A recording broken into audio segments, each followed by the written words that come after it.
Imagine waking up in a great mood. Nothing bad has happened. You slept well. The sun is shining. Then you spend 10 minutes scrolling through your phone, and suddenly something feels different. You feel anxious, irritated, less hopeful, but nothing in your life has changed. So where did those emotions come from? What if they were never yours to begin with? We often think emotions belong entirely to us, that happiness begins inside us, that sadness is personal. But modern sociology suggests something far stranger.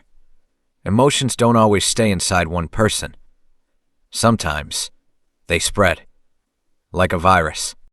In 2012, one of the largest social experiments ever conducted quietly began. Nearly 689,000 Facebook users became participants, without ever realizing it. They weren't invited into a laboratory.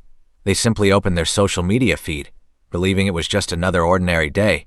Researchers from Facebook and Cornell University asked a simple but unsettling question. What happens if people see slightly less positivity, or slightly less negativity? Instead of changing reality, they changed what reality looked like. They quietly adjusted each participant's news feed, filtering emotions before those emotions ever reached the screen. The results surprised even the researchers. People exposed to more negative content became more likely to write negative posts themselves. Those surrounded by more positive content tended to become more positive in return. No conversation was necessary.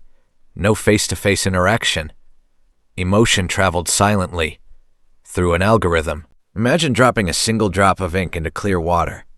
Slowly, almost invisibly, the color spreads everywhere. Online emotions behave much the same way. Every post becomes a tiny emotional signal.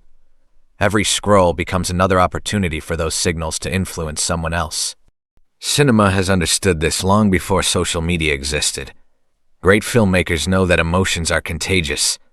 One frightened character can make an entire audience tense. One hopeful speech can inspire millions. Stories don't simply entertain us. They synchronize our emotions. The difference is that cinema asks for your attention during 2 hours. Social media asks for it every day, every hour, every minute. In many ways, our phones have become the smallest movie theaters ever created, constantly projecting stories, emotions, fears, and desires directly into our minds. This raises a disturbing question. If algorithms decide which emotions reach us first, how much of our emotional life is truly spontaneous? Are we choosing our mood? Or is our mood quietly being chosen for us? When the experiment became public in 2014, outrage spread around the world. Critics argued that nearly 700,000 people had unknowingly become subjects of psychological manipulation. The controversy wasn't only about privacy, it was about power. Because if emotions can be engineered, then societies themselves may become easier to influence than we ever imagined. Sociologist C. Wright Mills encouraged us to connect personal experiences with larger social forces. Feeling anxious after endless scrolling may not simply be an individual problem. It may reflect the invisible architecture of the digital environment surrounding millions of people at exactly the same time. And here's the realization.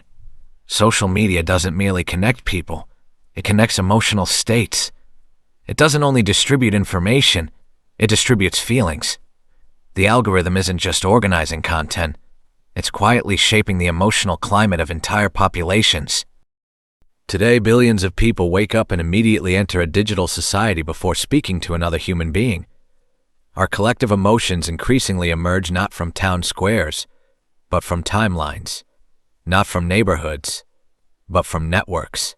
Perhaps the greatest discovery wasn't that emotions are contagious. We've always known that smiles spread, fear spreads, hope spreads. The real discovery was that machines had learned to guide that contagion, and maybe the next time your mood suddenly changes after scrolling, you'll pause for just a moment and ask yourself one simple question. Is this how I truly feel? Or is this how the algorithm wanted me to feel? The most powerful algorithm isn't the one that predicts what you'll click next. It's the one that quietly shapes how you'll feel next.